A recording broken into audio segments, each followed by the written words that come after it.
Cuadro Alas Casimero nagbigay ng detalye kung sino ang makakalaban niya. Ang sabi po sa kanyang post, ihanda nyo na ang pantalpak mo. Pag nakatikim to sa kamao ko, tatakbo to. Pero hindi makatakbo. Ang liit lang nito, hindi naman mahaba to. Kung si Naoya Inoue ang tinutukoy niya mga boss, hindi maliit si Inoue dahil mas matangkad pa po si Inoue kumpara kay Cuadro Alas. At kung reach naman ang pag-uusapan, mas mahaba pa rin po ang reach ni Naoya Inoue kumpara kay Casimero. Kaya tingin ko hindi si Inoue ang tinutukoy niya dito. Dahil ang reach ni Inoue 67.5 inches. Ang reach naman ni Casimero 64 inches lang.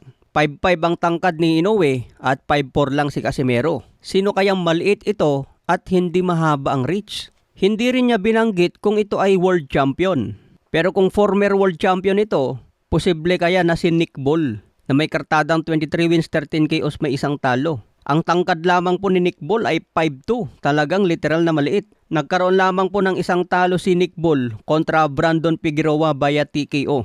Lumalaban si Nick Ball sa featherweight division. Kung tignan sa rankings ng The Ring, number 6 po ito, sumunod kay Figueroa na number 5. Masasabi pa rin natin na big fight ito para kay Cuadro Alas. Kung makuha nila itong si Nick Ball, ano sa tingin nyo mga boss, si Nick Ball na ba ang tinutukoy ni Cuadro Alas? Meron nga din pong kumakalat na post sa Facebook na sinabi daw ni Ohashi, promoter ni Inoue, ang pagkakatanda ko matagal na itong sinabi ni Ohashi mga boss. Parang sinabi dati ni Ohashi na kailangan ni Casimero ng titulo para mapalaban siya kay Inoue.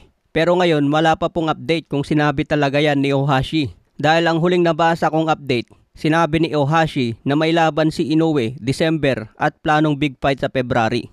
Kaya sa mga boxing fan dyan, antayin na lang po natin ang announcement ni Cuadro Alas kung sino nga ba talaga ang kalaban. Sa iba pang balita, inaresto ang dating UFC champion na si Dustin Poirier. Inaresto sa Atlanta International Airport dahil sa kasong public intoxication. Hinarangan si Dustin Poirier ng mga staff ng Delta Airlines. Pinigilan siyang makasakay sa eroplano dahil sa kalasingan. Sa nilabas na video bodycam ng isang pulis, makikitang bad trip si Dustin Poirier. Hinamon niyang isang pulis na mag-aresto sa kanya ng suntukan. Dahil kilalang MMA fighter si Dustin Poirier, umatras ang pulis mga boss na takot. Tumawag agad ng backup ang pulis. Inantay na lang ng pulis na makarating ang backup. Nang dumating na ang mga kasama niyang pulis, sumama naman ng matino si Dustin Poirier. Hindi siya pumalag. Sabi niya, kung aarestuin niyo ako, sige na, pusasan niyo na ako. Pagkatapos niya, nakalaya rin siya matapos magpiyansa. Kahit sino sigurong pulis, hindi papalag sa isang MMA fighter. Dahil matindi ang training ng mga UFC fighters. Sa iba pang balita, Marlon Tapales, number 12 na po sa rankings laban kay Bruce Carrington para sa WBC belt. Habang number 4 naman si Luis Nery dito at number 2 si Nick Ball. Okay mga boss, follow for more updates.